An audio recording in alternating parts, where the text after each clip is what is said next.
on world headlines. Opposition parties in Thailand pulled off an upset in Sunday's general elections.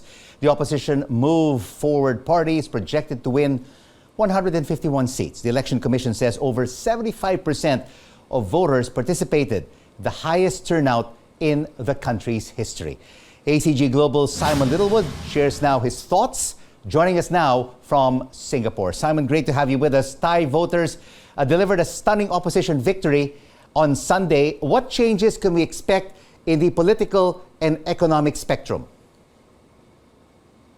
The first thing to say is that although 500 seats were up for election, and although the Move Forward Party and the Pheu Thai Party, which is Thaksin Shinawat's party, won something like 300 seats between them, the military still controls the upper house with 250 seats. So actually, parties in the lower house have to get 365 seats altogether to have an absolute majority, and it's very unlikely they'll be able to do that. So in terms of the legislative agenda, they're going to have to try and do a deal with the military, the UTN party, the military government of Prayut Chan-o-cha, who you will remember came to power in a coup in 2014.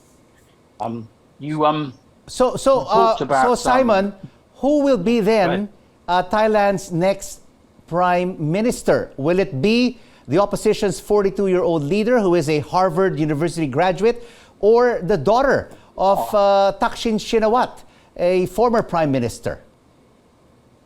Well, you know, I suspect it's more likely to be Peter Limcharoenrat, the young Harvard-educated leader of Move Forward, simply because there's a great deal of antipathy between Pheu Thai and the Shinawat family on behalf of the Conservatives and the military. So I think it's going to be the Move Forward Party. The interesting thing about the Move Forward Party, you recall that Thaksin's party, Pheu Thai, totally changed the electoral landscape 20 years ago by emancipating the rural poor and moving power away from Bangkok. What's really different about the Move Forward Party is they've openly, in addition to campaigning for a much more open economy, they have openly campaigned for constitutional reform, which was a big no-no in China. You know, Thaksin always was respectful for the monarchy, but Move Forward Party firmly in favor of constitutional reform, moving away from a monarchy. And I think one of the reasons they won so many seats is because there were 3 million new young voters in the electoral roll this time around. So, you know, it's a young people's vote. It's a vote for hope. It's a vote for change. And it's a vote above all to remove the military. Yeah. All right.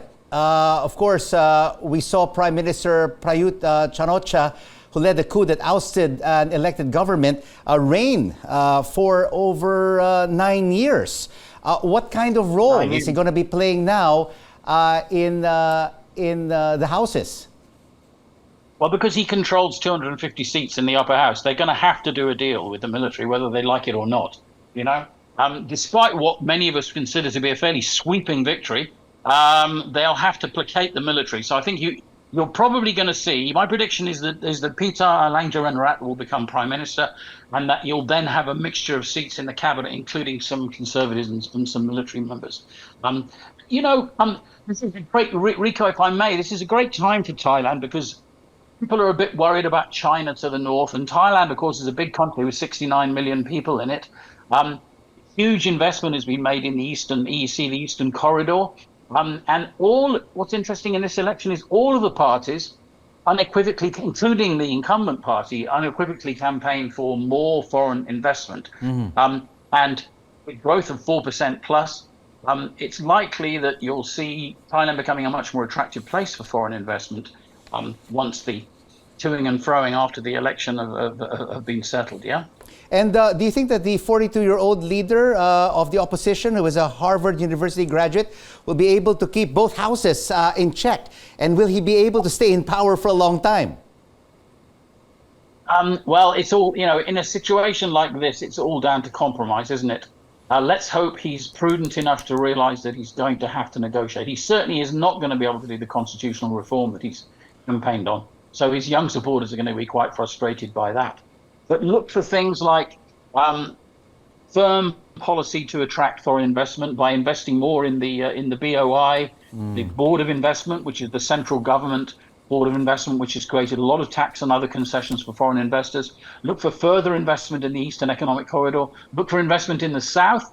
And this is really interesting, there's going to be a direct high-speed rail link into China probably before 2028, which puts Thailand in a very interesting position. It means you can make stuff there, put it on a train, and have it in the biggest market in the world within a few hours. Yeah? A new political landscape for Thailand. Thank you so much for your insights on the recent elections.